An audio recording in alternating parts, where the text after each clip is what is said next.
Hey, what's up guys, Nick here, welcome back to another video. Today, of course, we're going to be talking more about Halo Infinite, this little game you might have got a reveal for just the other day. With the recent Halo Infinite news, we've got some new insight into how customization and progression will work. And it's actually very unique to any other Halo title. And since it's linked to a very controversial topic, there's a lot of positives and some negatives to go through. So in today's video, I wanted to deep dive and determine if we were getting a good deal in comparison to other games, and more importantly, other Halo titles. But to talk about how the player expression works, we need to zoom out a bit, as this style of customization and progression is just a cog in a much bigger machine, the free-to-play game as a service model. It's no myth that the free-to-play system is a controversial topic, and its implementation is usually like trying to fit a round peg in a square hole. When it comes to Halo and the freemium model, I think the multiplayer being free-to-play actually treats a lot of issues Halo has suffered from, but it also comes with its list of side effects. So are we essentially switching out one issue for another? Population for progression? Well, that's what we're here to discuss. When a game is made for free, there is going to be heavy incentives for you to spend money. That's just how it works. The games companies say, hey, wanna buy this item and we'll give you an advantage? And the community said, no, this is pay to win and takes all the fun away. The games company then returned with, okay, well, what about this box of random items instead? It's really fun, you never know what you're gonna get. And the world said, no, that's gambling, but for kids. And you're being investigated now. And so games went back to the drawing board and said, we make our game completely free, and in turn, there's some cosmetic items in the game that you'll be incentivized to purchase, and we'll have an optional season pass that you'll probably want to purchase every few months. To which the community said, I guess it's nice having a free game. I can decide if I want to invest in it after playing it, kinda like when we used to have demos. I guess it all depends on how the season pass and purchasable content affects progression content. And here we are. But how does it work with Halo Infinite? Well, based on all of the info we have right now, Halo Infinite will be free to play on every system possible. The campaign will be a paid experience. In turn, there will be seasonal content drops like map packs and battle passes with cosmetic unlocks, similar to how it works currently with MCC, but with the full force of the studio behind it. The first season pass is 100% free, and season passes or battle passes can be unlocked at any time. For example, if you missed the first one, fear not, as you'll be able to buy it and complete it at any time. Exactly how it works in MCC currently. And I don't think any other current game is actually using this method, which is pretty spectacular if you ask me. It sounds great, right? Well, what's the catch? I'm sure you've already heard about armor coatings. Coatings are a template color scheme that will be replacing the previous primary, secondary, and tertiary color choice system, because your colors, aside from the armor itself, is probably worth the most to players' expression. If they could find a way to monetize them, then they have very strong incentives for you to reach into your pocket. So that's the controversy surrounding them. I'm not sure how much the different coatings will end up costing, or whether they'll just be in the battle pass to incentivize you to buy that instead of singular items. That's still up for confirmation, and a lot of my opinion is resting on these factors. However, let's just step back a bit from being ultra critical to these systems, because they do allow the game to be free, which fixes a huge issue Halo has had in the past: population.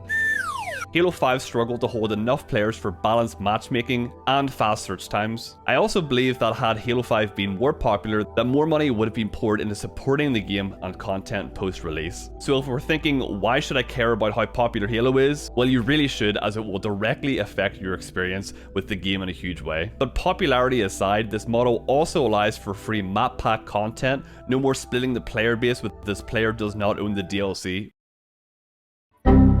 which is a huge deal. Halo 5 actually introduced this, which was amazing because every player got to enjoy every new map, which was really nice. So with all this in mind, are coatings really such a huge sacrifice from the 3 color choices we had before? It's safe to say this is already a huge step up from Halo 5's limited core and helmet, primary and secondary color system. And the actual armor designs themselves aren't only a huge improvement on Halo 5's, they're already my favorite looking armors in the entire franchise. The designs look like a mix of Halo 3 and Reach and something brand new. They aren't over designed, they don't look like.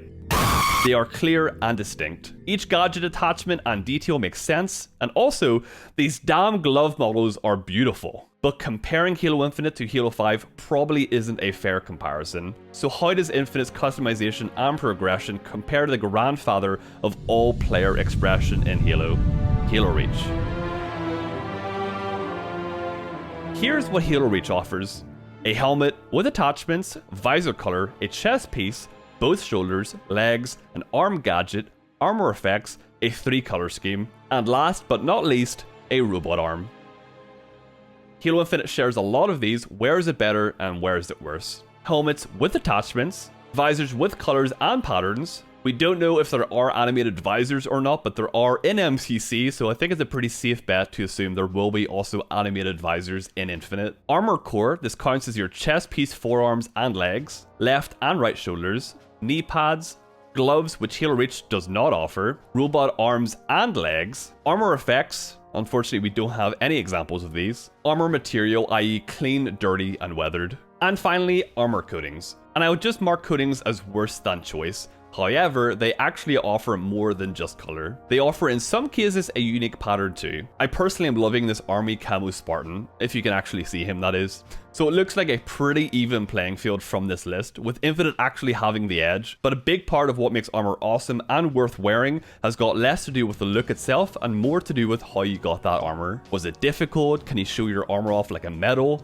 Like, hey, I found all of the skulls, or hey, Bungie thought of me worthy of recon. Well, in Halo Reach, armors are tied to credit. The more you play, the more credits you get. You can save up enough and pick your unique armor set, aka the more you play, the more you can show off. The currency system is actually great as it gives you a million reasons to play the game too. In Halo Infinite, it's not 100% clear yet how unlocking armor will work. They have confirmed limited time events which could be good and similar to challenges Halo 3 had to unlocking armor, and I assume a lot of armors will be unlockable through the battle pass. Maybe it will even have a credit system, who knows? We're gonna have to wait and see. I think this gives Reach back a little bit of ground, but then you realize that Halo Infinite also has a plethora of weapon skins, weapon charms, vehicle skins, a personalized AI companion. Also, I'd bet we're getting backpacks too, eventually. And with this in mind, I'd think I'd personally pick Halo Infinite over Reach any day. Also, a side note here, Halo Infinite is doing away with the classic red and blue team colors. You instead have your exact Spartan design in all modes, which only bolsters your expression even more. Some would argue that red versus blue is a pillar of Halo, and while I can see that, what's the point of having colors at all if you barely get to show them? Imagine that we always had free colors in all modes, and 343 suddenly decided to implement a red versus blue team colors.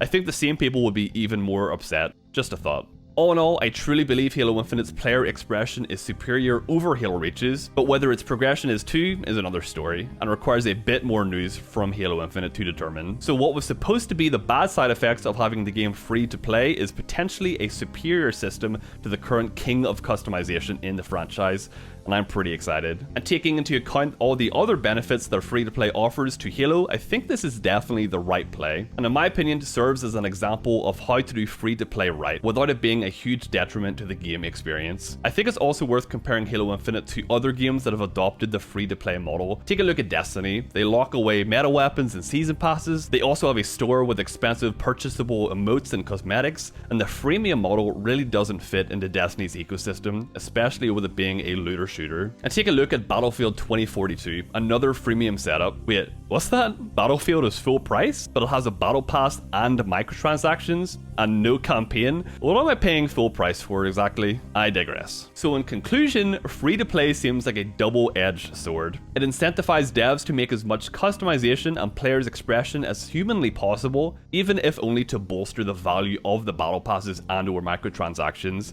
And in Halo Infinite's case, I think it's being implemented without huge disruption to progression that makes Halo, well, Halo, a worthy sacrifice. There's an argument to be made that content that is free does not need to be worthy of buying, which could affect its quality, to which I would say this is probably true in some cases being Halo 5. But now with the seasonal subscription setup, it's in Halo's best interest to keep as many people playing and invested as possible. One thing I haven't touched on here is cheating, which is a pretty terrifying subject when it comes to a free-to-play game, but that really requires its own deep dive video into that situation and what exactly Halo Infinite is doing to combat it. So if you're interested in that topic and enjoyed this style of video, then please consider subscribing because that video will be out soon. But that's going to do it for today's video. Hopefully all of you enjoyed my little discussion about Halo Infinite's customization customization and where I think it fits in with the rest of the Halo games.